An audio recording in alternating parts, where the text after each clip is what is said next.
Portanto, eu sou da ADN, chamo-me Paulo Libório, que está ali. Está aqui a minha colega Margarida Pinto, que está dentro também. E a ideia é termos aqui uma ação de esclarecimentos, quase uma conversa.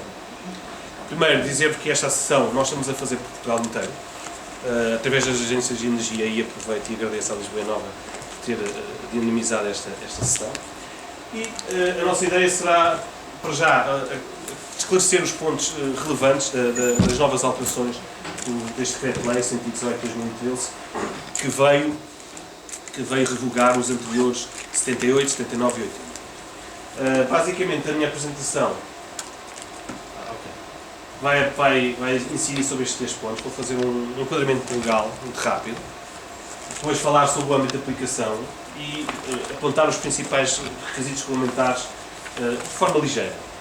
Depois desta apresentação formal, estaremos dispostos, ou há uma série de perguntas e respostas que nós temos preparados, mas que podem e que vão ser com certeza dadas a vocês. De qualquer das formas, é assim, uma vez que somos aqui, isto é mais uma sessão de esclarecimento e podemos estar a interagir uns com os outros. Se quiserem, em cada slide, houver alguma dúvida, alguma questão que gostassem de esclarecer logo ali, nós podemos o fazer e depois as perguntas e respostas surgirão na mesma no fim, está bem? Antes de começar, há algum perigo qualificado? Sei que aqui temos uma colega. E há outra colega. Duas. Está aqui outra. Pronto, temos 3 que estão mais dentro da matéria do que os outros. Não quer dizer que não saibam tanto. Os outros também não sabem tanto. De qualquer das formas, então é assim. E esta não vou botar, filho. Peço desculpa. Portanto, primeiro slide diz respeito às preocupações da União Europeia. Já era assim em 2002. E agora em 2012 também. Portanto, isto aqui, de alguma forma, dá-nos umas pistas porque é que há de ser até ao final desta década. A preocupação da União Europeia é, de facto, ainda nos edifícios, na eficiência energética dos edifícios de habitação e de serviços. E por essa via, surgiu em 2002 uma diretiva que deu origem à certificação energética em Portugal e agora, com a transposição que deu origem a este 118, com a nova diretiva, que ela foi revista, surgiu e veio a reforçar a certificação energética. Portanto, a certificação energética, o sistema, como nós percebemos, é uma peça da política europeia para nós garantirmos que conseguimos a eficiência energética, ou pelo menos as metas pensadas para já, a médio prazo para 2020, para 2020. Na nossa legislação, há uma pista muito clara, há um artigo que fala logo com os GNC. Mas, de qualquer das formas, eu só queria vos deixar este slide, porque acho que é interessante. Passaram 10 anos e parece que está tudo igual. Relativamente a Portugal, a situação é muito parecida. A verde vimos os nossos edifícios, não é? Residencial e os serviços. A análise é feita à energia final e depois a energia elétrica. Foi dado pela Direção-Geral da Energia. Portanto, segue um pouco a mesma tendência da Europa. Também era suposto ser. Relativamente a este contexto, ao contexto legislativo, em 1990 foi quando surgiu a primeira legislação que obrigasse a haver cuidados de comportamento térmico. Foi aqui, com o Decreto-Lei 4090, que começaram a aparecer as primeiras obrigações a ter isolamento nas paredes. Até lá não existia um isolamento propriamente dito, havia boas normas de construção, como nós sabemos, mas não existia. Em 98, o Decreto-Lei para os edifícios de serviços, o CESA, e então apareceu a tal diretiva que eu já vos disse há bocadinho, que veio dar origem à certificação energética e de alguma forma à possibilidade de nós podermos melhorar o nosso parque edificado. E então, deu origem ao Decreto-Lei 78, que é o SCE, à certificação energética, e depois aos antigos Regulamento dos Sistemas Energéticos de Climatização em Edifícios, o RECES, e o antigo Regulamento das Características de Comportamento Térmico dos Edifícios, que é os edifícios de habitação, que é o RCCT.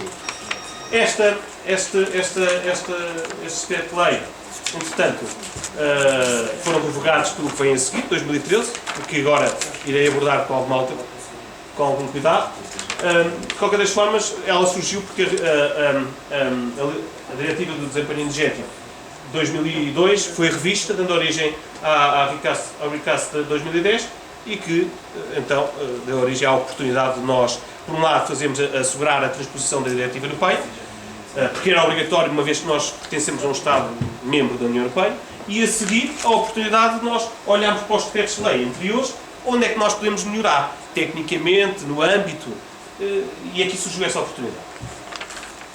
Relativamente ao Decreto-Lei 2013, àquilo que estamos aqui para falar, que surgiu agora. O Decreto-Lei foi tudo convergido num único documento, é um documento agregador. Ele agregou o antigo, revogou para já os anteriores 78, 79 e 80, passando a ser um único regulamento, onde agrega o sistema de certificação, o SCE, o regulamento de desempenho energético dos edifícios de habitação, RE, portanto o anterior RCCTE, e o regulamento de desempenho energético dos edifícios de comércio e serviços, o REX, o anterior RCES. Olhando para o documento, para este novo documento, para este novo decreto-lei, ele é muito mais simples. É claro agora o âmbito de cada um dos tipos de edifícios, por assim dizer, ou de âmbitos, neste caso, portanto, o RE, habitação, e REX de serviços, tem uma nova estrutura, uma nova organização, onde é possível perceber os eixos de atuação, quais os eixos de atuação para os nossos tipos de edifícios, fases de edifícios, leia-se aqui fases de edifícios com edifícios novos, grandes reabilitações, edifícios existentes. Agora, é claro, também existe alguma coisa que nos diz como é que vamos fazer relativamente, quais são os eixos de atuação para os edifícios existentes. Os eixos de atuação que nós iremos verificar à frente, há de ser comportamento térmico, os sistemas propriamente ditos, a ventilação, que agora está muito em voga, portanto, por aí.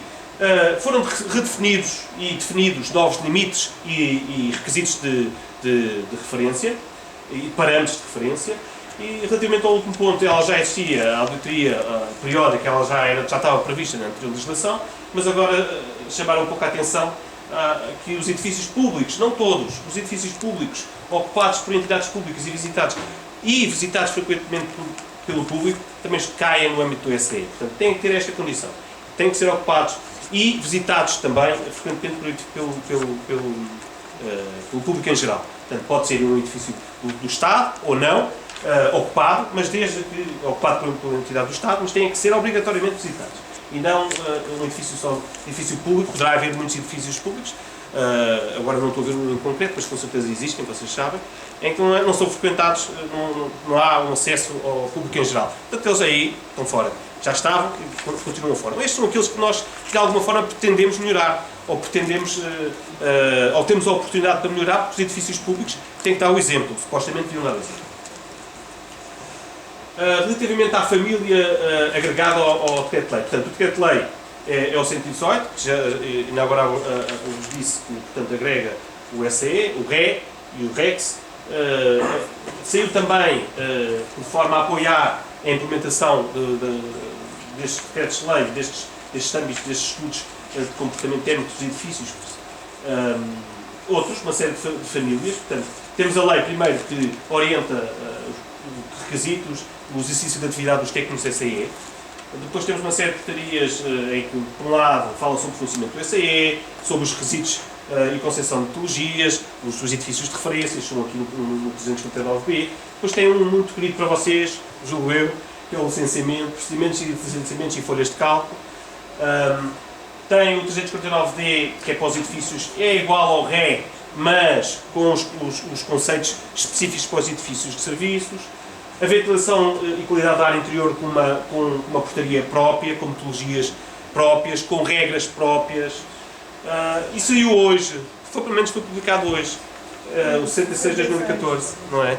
Portanto, em que é a formação dos técnicos de SAE aqui para a colega, não para a colega do lado, não, porque já fez, para alguém que se queira candidatar, tem lá as regras do sistema de avaliação e as entidades, a elegibilidade das entidades, quem é que pode e o que é que eu tenho que fazer. Porque, de alguma forma, se não me engano, no funcionamento do SCE, já diz o que é que os técnicos devem... peço desculpa.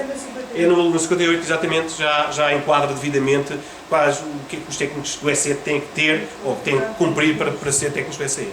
Exatamente. Aqui é só os sistemas de avaliação e elegibilidade das entidades. Depois tem os espaços, são questões técnicas, tem o layout CE, os fatores de conversão, são tudo muito técnicos e muito específicos, e visam, claro, estender o Decreto-Lei 118 acima referido.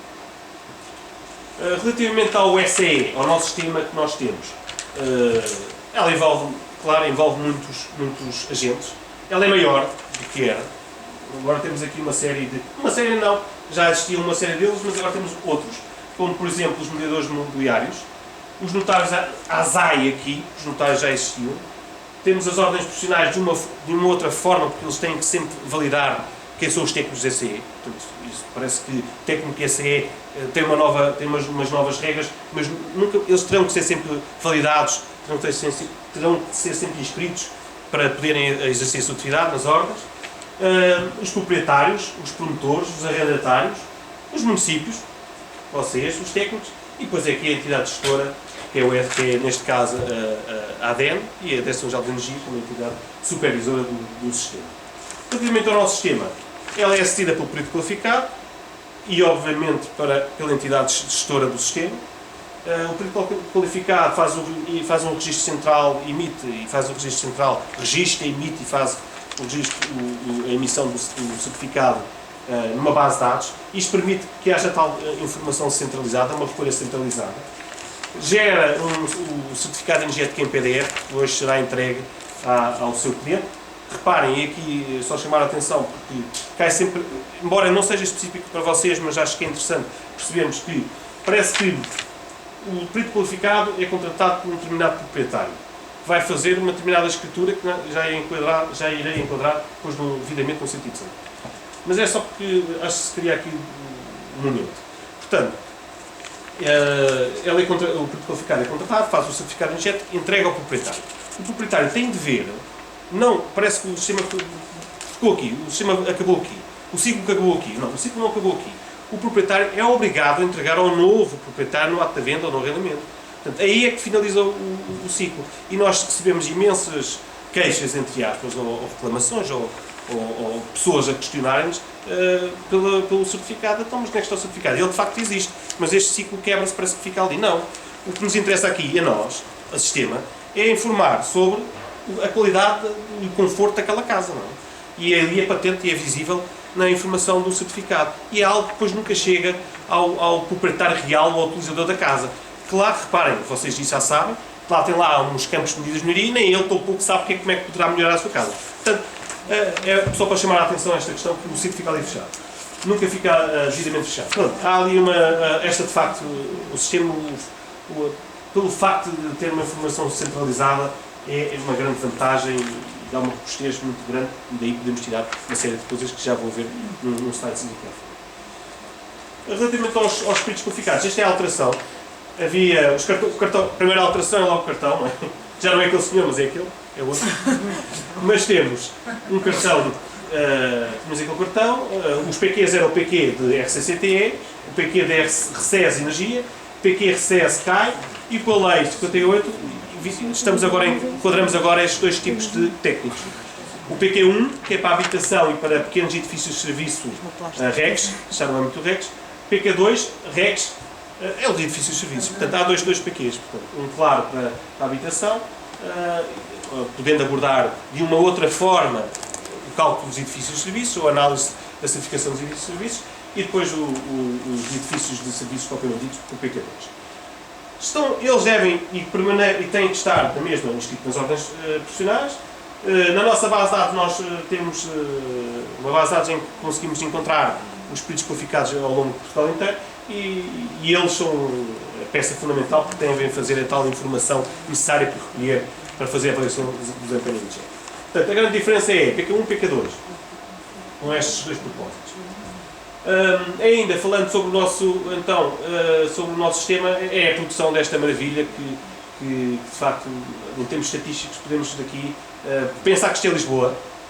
Portanto, posso pensar o número de certificados, posso olhar para a classe energética posso até ir mais longe para o concelho, posso perceber como é que estão, qual é a oportunidade que eu tenho para o meu concelho,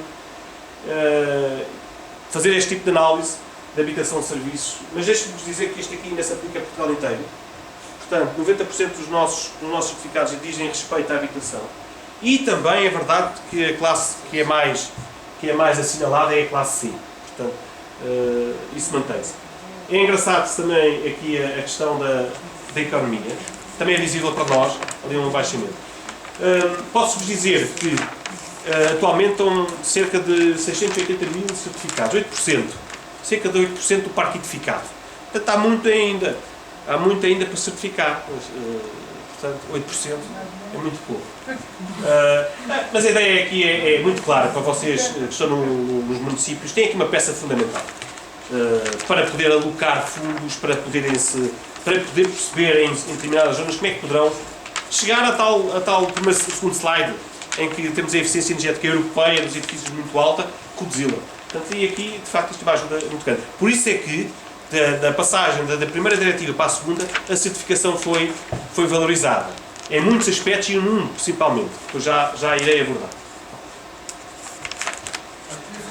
Pode. Se este tipo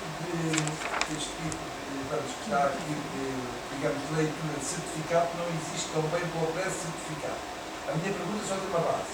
É que isto é para todo o edifício que foi feito depois destes decretos de leis e os que já existem em termos de comercialização, tem que ter certificados e aquele que está ali, numa CD, uma pessoa nova não pode ser CD. A minha dúvida é se esta leitura que nós fazemos foi edificada em Portugal antes e pós-legislação, se este tipo também de leitura estatística também existe para certificados ou DCRs, isto é, para saber se esse tipo de feito tem qualidade. Sim, ela existe. Nós estamos a desenvolver atualmente agora para a nova metodologia, para o novo regulamento. Aqui de facto, aqui o que vem agregar é em termos gerais. A minha preocupação aqui não era agora especificar, porque é assim, cada um destes quadros que está aqui existe para PCE e para CE. Para novo, para grande intervenção e para existente, isso é claro. Mas a ideia aqui era um pouco mostrar potencialidades. O que é que eu faço com isto? O que é que eu posso fazer isso? Mas sim, claro que sim. Nós noutras apresentações antigas, não agora com esta nova metodologia, nós até tínhamos um gráfico exatamente que realçava mesmo isso que eu julgo que é o que pretende, que era só nos novos. O maior, em termos percentual da classe, era o A, era a classe A. E o que dava a entender é que os novos, há uma preocupação para construir logo pelo melhor em termos do resíduo, não se ficam pelo B menos. Julgo que era isso. E a nossa ferramenta consegue perfeitamente tirar essas inalações. Mas foi muito bem vista, porque de repente podia estar ali alguma confusão. Bem, olhando para o âmbito de aplicação então do 118, quais os edifícios, onde é que se aplica?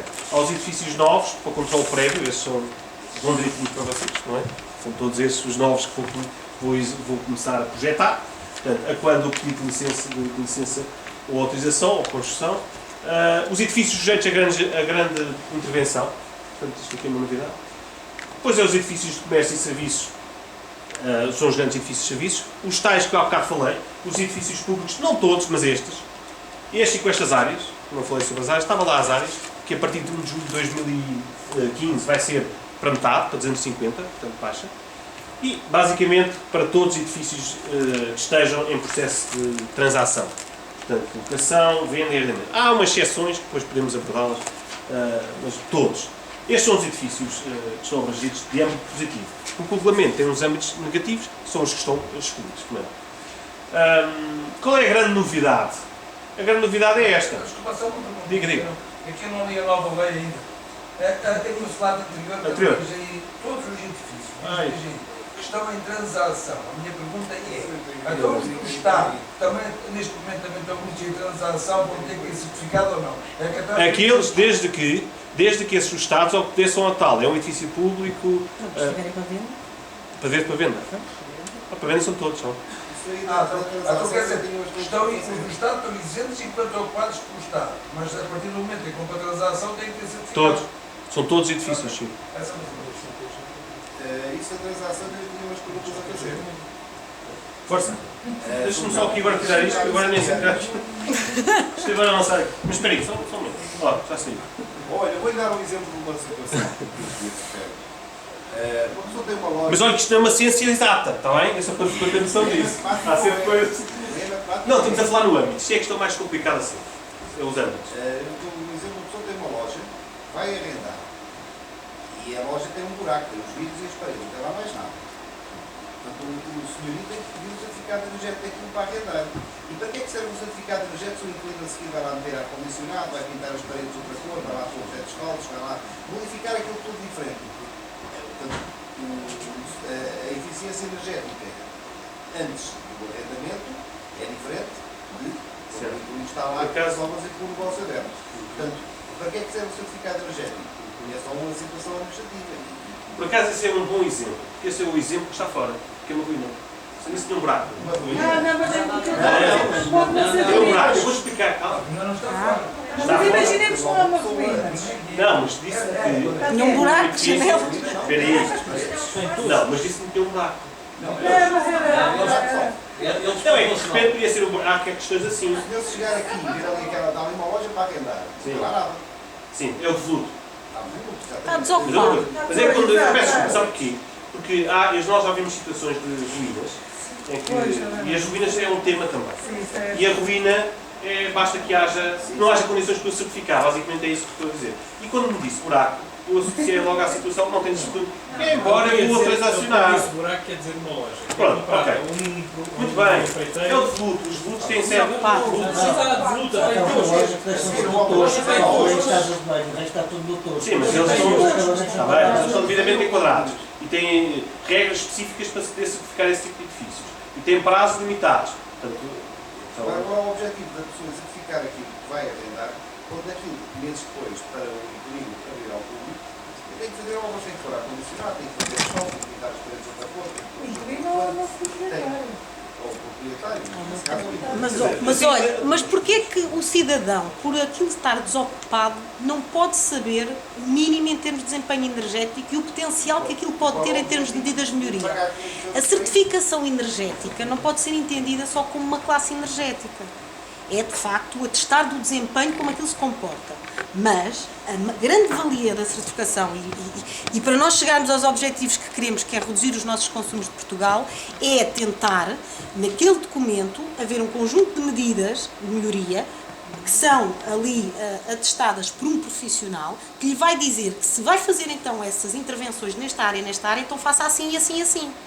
Dá a perceber? Escolha, vá por estes sistemas com estas eficiências mínimas, vá para aquele, se tem um edifício que é um restaurante, tem que pôr um sistema para as AQS, tem que ir por alguns cuidados em termos de sistemas técnicos. As medidas de melhoria são a mais-valia da certificação energética, independentemente da questão da classe energética. Agora, eu, como cidadã, sem ser...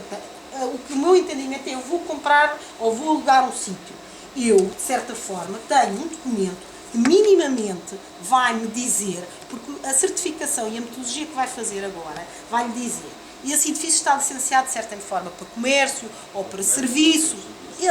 Sim, normalmente esses são pequenas lojas. Pronto. E o perito o que vai tentar preocupar é verificar qual era a atividade que ele estava licenciado e a atividade que esteve lá a ser desenvolvida no instante. E depois ele vai recorrer, mesmo que não tenha as situações todas bem delineadas, qual era o horário de funcionamento, se aquilo não tinha sistemas de equipamentos de climatização, se não tinha, está toda uma metodologia por trás para suportar, para dar uma ideia mínima em termos para um edifício do tipo pequena loja, ou um restaurante, ou um pequeno café, com determinadas densidades típicas que já estão estudadas, pronto, em termos de normas da ASRAI, até o próprio Decreto-Lei 79 também dizia algumas densidades típicas e perfis típicos para esse tipo de edifícios, não é? Que podem ser utilizadas para certificar um edifício mesmo que ele esteja desocupado, mas que à partida é uma pequena loja, independentemente das questões de que ele possa lá estar, em termos, ele, o sistema de climatização vai ser sempre por defeito, por exemplo. As AQS, se não existir, não se contabiliza. Mas o sistema de climatização, a metodologia diz para considerar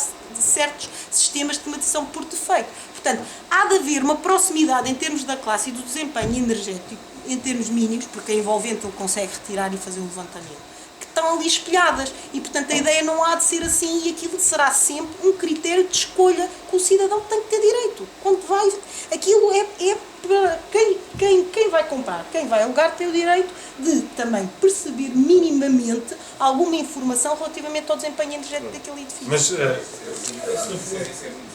no fundo entra no âmbito do antigo RCCTE, que é no fundo saber o que são as características de envolventes desse lugar o que é que ele tem no fundo e o que é que E, vai potencializar. exatamente, todas as necessidades energéticas que aquele edifício poderá ter ou vir a ter. Porque o resto dos sistemas vai depender da atividade e do maior ou menor grau de eficiência que ele tem. E naturalmente. Mas há aqui outra potencialidade, que é enorme. Peço desculpa. Já agora, depois, a seguir, eu finalizo. Que é, ele agora já existe, está cadastrado. E há aqui uma potencialidade de nós, de alguma forma, já o identificamos.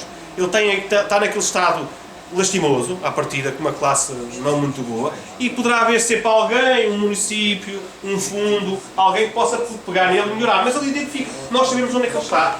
E como é que ele calou o comportamento dele e por onde ele poderá ir. E através da certificação isso é inequívoco. Não, mas aqui o colega explicasse a mesma coisa. Aquilo que é um buraco, eu não percebi. Eu estava a falar de um buraco de uma ruína, estava a falar de um buraco de um edifício que não está corrompido, eu não consigo perceber. Estava a falar de um buraco. Não, Mas é um buraco, esses não estão no ângulo. Sim, exato. Quer dizer que não está de fluto. O que é que é um buraco? Eu não percebi. É o de fluto, era o de fluto. Não, era. O buraco é uma ruína. Sim, mas não é ruína.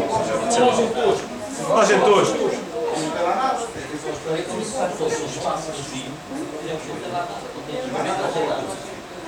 Olha, mas isto tem muita matéria. Peço desculpa, tem muita matéria. Mas a minha opinião, eu pessoalmente acho muito bem que existe o certificado de você por diversos motivos. Em primeiro lugar, porque há logo uma fronteira. Até onde é que é preciso o certificado e até onde é que não é preciso. Porque com essas situações de que para cá estão fechados, que não é preciso, chegamos a uma altura pode estar parcialmente fechado, as outras amigos completamente. Em segundo lugar, pode haver usos, agora também depende do estado de vedação do edifício, pode haver usos que até nem necessitem nada de específico e venham a ter utilizações que nem sequer muitas vezes é preciso certificado. Eu acho que nem sequer é muito Você vai a uma agência imobiliária, vê lá uma loja para alugar e até lá o certificado, mas a pessoa que vai alugar pode não falar um cabeleireiro, uma loja de brinquedos, uma loja de animais. Mas tem um desempenho inicial mínimo. Deixa-me avançar, por favor. É que isto é de facto muito. Isto é que é a grande novidade. Isto é que é a grande novidade de realçar. A certificação energética é considerada agora uma certificação técnica. Está ao nível do gás ou da eletricidade. Portanto, agora não há motivos para a excluirmos ou não as pedimos. Eu julgo que Lisboa, nunca aconteceu este caso, pelo menos não tenho conhecimento. Havia algumas câmaras, de facto, na antiga legislação, desde que aconteceu, de facto, o decreto-lei, começaram a não pedir este requisito. Mas agora é claro. Portanto, está ao nível do gás ou da legislação elétrica. Depois, onde é que é preciso também, já falamos, controle prévio, na celebração de contratos de compra e venda em educação e na fiscalização das atividades económicas aqui, a certificação também é um dos pontos que a ASAI pode incluir nas suas verificações em diversas, ou até mesmo vocês, câmaras, não sei se há aqui alguma parte de fiscalização, poderá ser um serviço, poderá ser um ponto em que vocês poderão lá e para quando fazem uma série de vistorias, verificar se o edifício em causa tem o certificado, ou tem afixado, ou não tem, ou está, quer dizer, poderá ser um controle vosso também. Depois aqui a questão que isto não vive sozinho, portanto há sempre a questão de comunicar à entidade gestora e a entidade gestora à supervisora, se for o caso. Desculpa lá, em sede de licenciamento, que é a nossa, Sim, sim. é sempre obrigatório, o processo que esteja a correr, entregar a pré-certificação, neste caso. Nós já vamos abordar uns casos específicos, mas Não, mas pela leitura, que agora sim, está é bem. obrigatório, Sempre se for o obrigatório edifício, certificar a fração. Em fase de apreciação, quer seja de comunicação. Sempre obrigatório, não é hipótese. Se o edifício ou a fração Sempre obrigatório. é o PCE, deixe-me dizer, há um slide à frente, já falamos que há umas que eu não quero abordá-las já. Mas, olhando para um edifício, vou projetar, um edifício fração, está bem? Vou projetar agora, vou entregar o projeto de arquitetura, vou entregar a especialidade. Se ele não tiver um âmbito negativo, se for um edifício que está no âmbito do SCI e dentro do RE ou do REX, tem que ter o PCE, pré-certificado, a quando o pedido de licença de construção, de edificação. Okay? Depois, posteriormente, há de ter, claro, a licença de utilização, o CE final. Mas há umas situações nas disposições construtivas, já vamos ver, disposições transitórias, que é o artigo 53, já vamos ver. Mas isso não é esse caso, não? Então, ótimo. É obrigatório sempre e é uma certificação técnica, está bem? Relativamente ao objeto de certificação, a habitação é muito claro. Está lá definido o nosso objeto de estudo, que é a fração, a unidade mínima com saída própria para uma parte de uso comum ou para a via pública, independentemente da constituição de propriedade horizontal. Independentemente da constituição de propriedade horizontal. Portanto, é sempre para a unidade mínima. Portanto, uma fração em propriedade total, mas que essa propriedade total tem a sustentabilidade, ou está descrito que é suscetível a ter utilização independente, nós verificamos que haja tal unidade mínima, portanto, é sempre a certificação para essa fração. Está bem? Portanto, um certificado por fração, um certificado por fração prevista, são as situações do PORRE.